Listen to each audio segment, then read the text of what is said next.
a lot of you love to come to our observation days, and because of everything that's going on with the pandemic, we aren't able to have those for you guys. And so this is just a little video to tell you guys what the kids have been working on in dance class, and also so that you guys can know that information, and when they want to practice during the week, you can go, okay, let's pull up the video and let's practice with Mr. Clint and see what you guys have been up to. So we're going to start with tap, and what these kids have been learning is we've really been working on the two basic tap steps, the shuffle and the flap. And so we do two combinations with that. We've been working on making those really, really good rhythmically to make sure that they really have that down. Just as a little bit of review, make sure that their feet are getting back into the rhythm. And so we're going to start with our shuffle combination. So we start with our right foot, and all it is 8 shuffles to the front, 8 shuffles to the side, and then 7 shuffles to the back, and we're going to step on that foot so that we can change feet. So we do that to the right, we do that to the left, and the rhythm for a shuffle is a 1, a 2, a 3, a 4. So we really want to get them out of the habit, if they've been practicing it, and 1, and 2, and 3. Because even though a shuffle can be in any rhythm we want, when we practice it, we want them to all have the same rhythm, and we want them to go a 1, a 2, a 3, a 4. So really, when they spank back on that foot on their shuffle, that's the beat, the big beat. You know, your 1, 2, 3, 4. So I'm going to do that shuffle combo with you. I'm going to turn face to back so that you can follow me with your same foot. And so, hands on hips, and it's the same thing like I said. We'll do it slow one time and then fast. So we do 8 shuffles to the front, 8 shuffles to the side, 7 shuffles to the back, and a step. A 5, 6, 7, 8.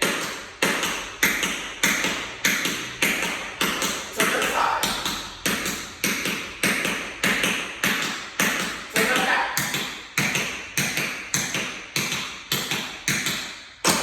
And then we switch. A 5, 6, 7, 8.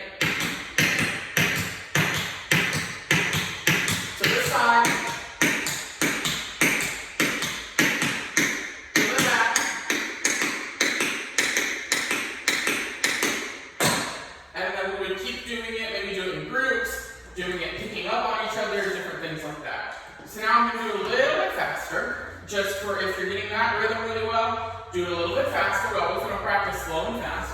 A 5, 6, 7, 8. To the side.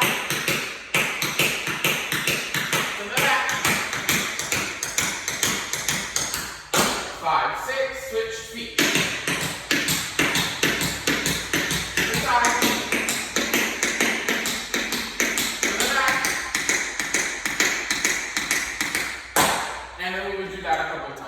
You really want to start off slow and then go fast. We don't want them trying to do it fast and then not making the right amount of sounds.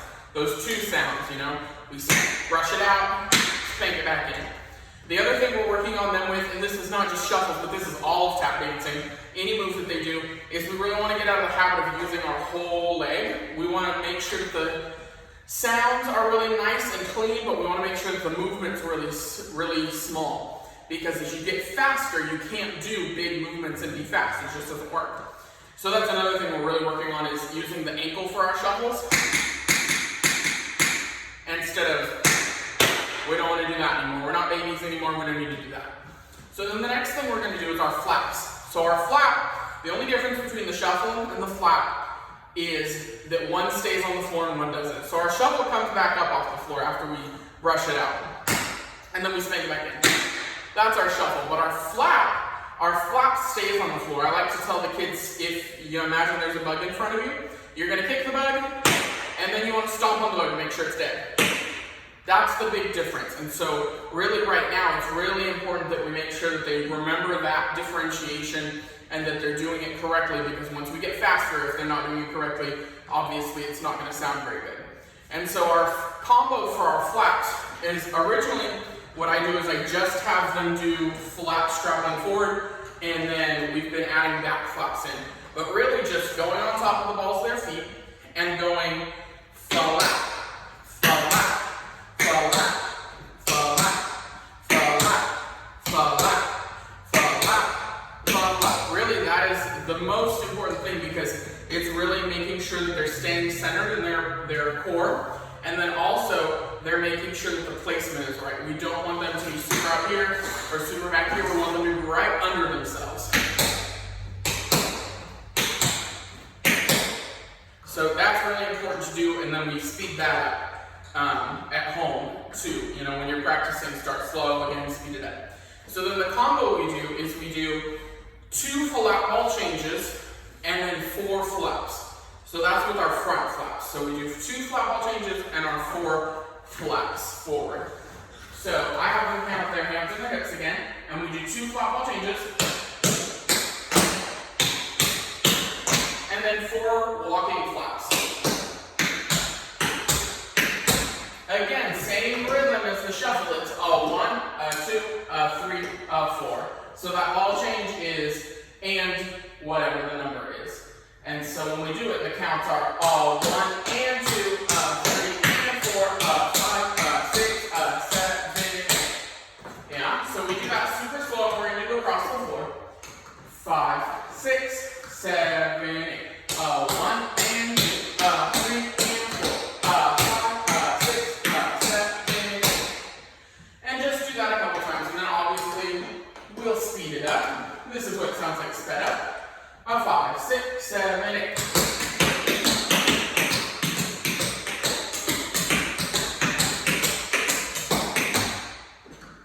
And that's their front flaps. So again, same thing as the shuffle, same rhythm as the shuffle, same number of sounds, we're just sticking it on the floor. And that's what they have the hardest time with is, wait, I've been doing shuffles for the last year, now we're doing flaps, and now I have to put my weight on it. So it's all about that weight change. The next thing we're working on is they're going to have to use a chair or something in the kitchen, maybe the island in the kitchen, or they can just hold onto a wall. We're going to do back flaps. So back flaps, it's the same thing as just going backwards. So the analogy I like to use for this one is when we did our front flap, we kicked the bug and squashed the bug. Our back flap, I like to think of a marble under my foot, and I'm going to pick my foot up, and I'm going to kick the marble back. But I don't want the marble to go too far because I want to keep my marble. I'm going to catch my marble. So the marble analogy is what I like to use. So you flap, kick the marble, but catch the marble. And it's really important that they lift their foot up. Because if they don't, they're not going to be able to get that first sound. It's really important, the 2 sounds. So we flap, back flap. And then to the left, it's the same thing. We flap, kick the bug, squash the bug. We're going to kick our marble and catch our marble.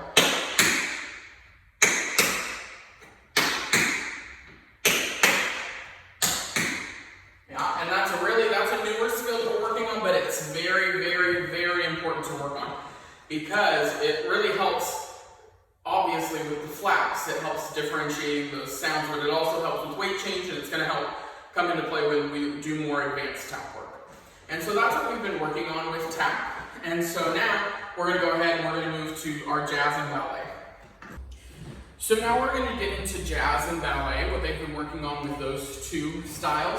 And really for jazz, we haven't been doing much because I really want to focus on our jazz portion, stretching and warming up and making sure that we are going to retain some of that flexibility and get some of that flexibility back. And so there's actually a video on our YouTube channel already. It's called Stretches and Warm-Ups. I believe there's 2 parts to it.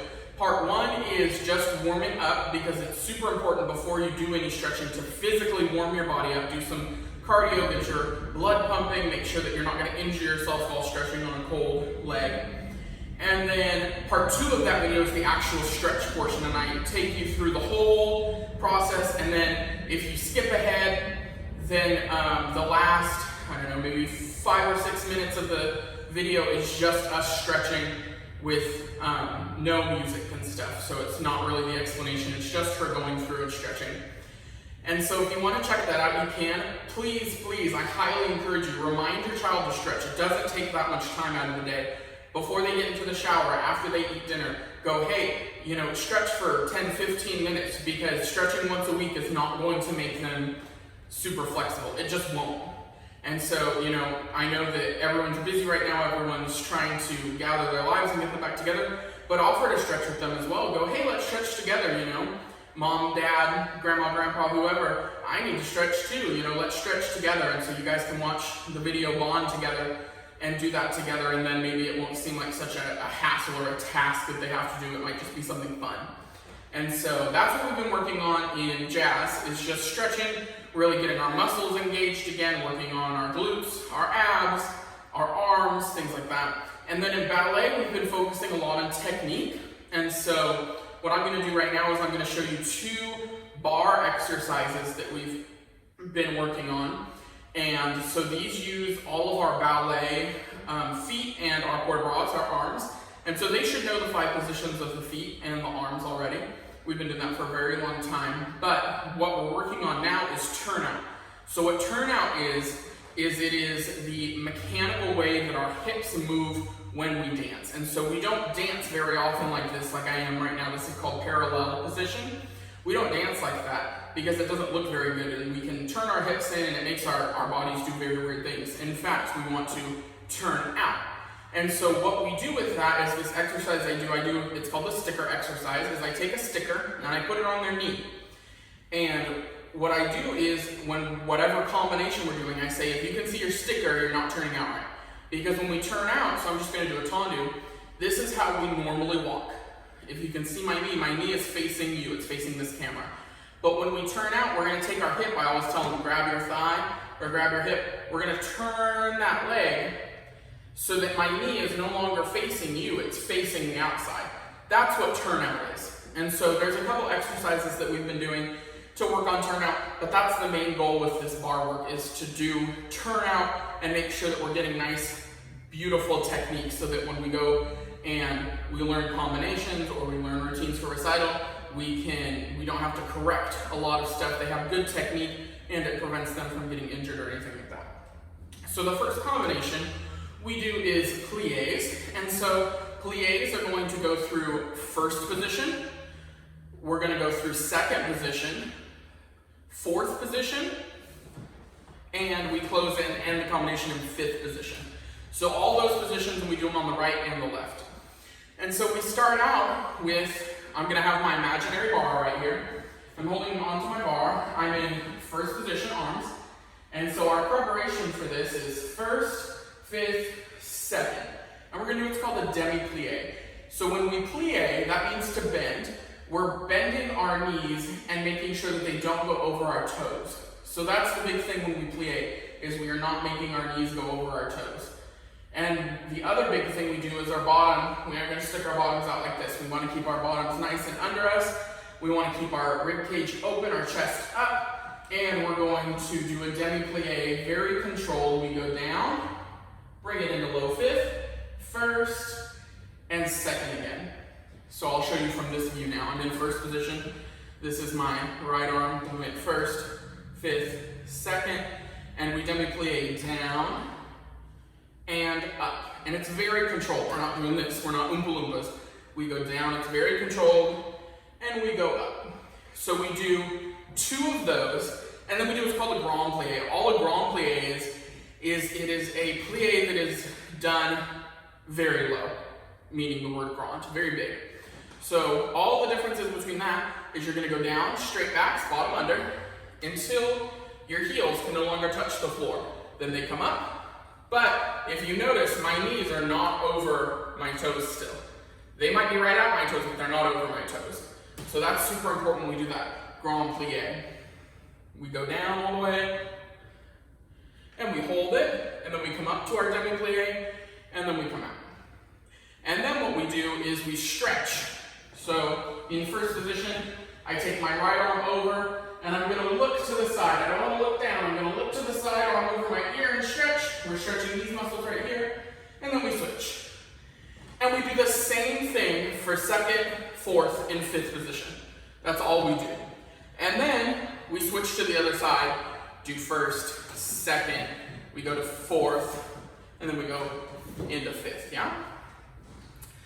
The second combination we do is tendus. So tendus mean to stretch the foot. And I showed you what a tendu was earlier when I was talking about turnaround. Tendus mean to stretch the foot. So what we do is we start I usually have them start in first position, just as a beginning start. And what we're gonna do is we're gonna take our foot, and the ball of our foot is gonna travel across the floor until it goes out in front of us, and then our big toe is the only thing on the floor. That's the big thing, is a lot of dancers do this. We don't wanna do that. It's called sickling, and it's very bad for our feet. We wanna do this, big toe on the floor only, and turned out knee. Yeah, big toe is on the floor, turned out knee. And we do those to the front, to the side, and to the back. So what it looks like if I'm at the bar is arms in second, we tendu 1, and close, 2, and close, 3, and close, 4, and close. Then we go to the side, making sure that our knee is still turned out. We're not turning it in like this, we're turning it out. Tendu, and then we close, tendu, close, tendu, close, tendu, close. Then we go to the back. I like to have a nice good first arm. Same thing, we're just going to the back. Tendu, close, slide the ball of the foot across the floor. Slide it, and then we go back to side, close, side, close, side, close, side, close. And we do that on both sides, obviously, and we'll do that 3 or 4 times, so 2 on the right, 2 on the left. Those are really important to help with turnout. That's the really basic turnout activity, and it also helps gather strength in the legs. So when they start doing jumps and leaps, it helps gather all that strength in the quads. That's what we'll be doing in ballet and jazz. Again, big things, please have them stretch at home, even if it's not every day, even if it's 3 or 4 times a week, that's 3 or 4 more times that they have to get flexible. We really want all the kids to have their splits, not just their right split, but their left split and their middle split too. We want to have them to be able to do that. And so if they can stretch at home, that would be awesome. Like I said, 10, 15 minutes a day. It's not, I don't need you to stretch for 30 minutes. It's not that, but really making sure that you're keeping up with their muscles. Tap work, again, working with those shuffles and those flaps. And then this ballet stuff, it's just really about the turnout, really about the straight legs, pointed feet. It's all about that kind of stuff, just the basic stuff. Really building blocks on that as they get older. So, hope you guys enjoyed, and hopefully we'll see you in a few.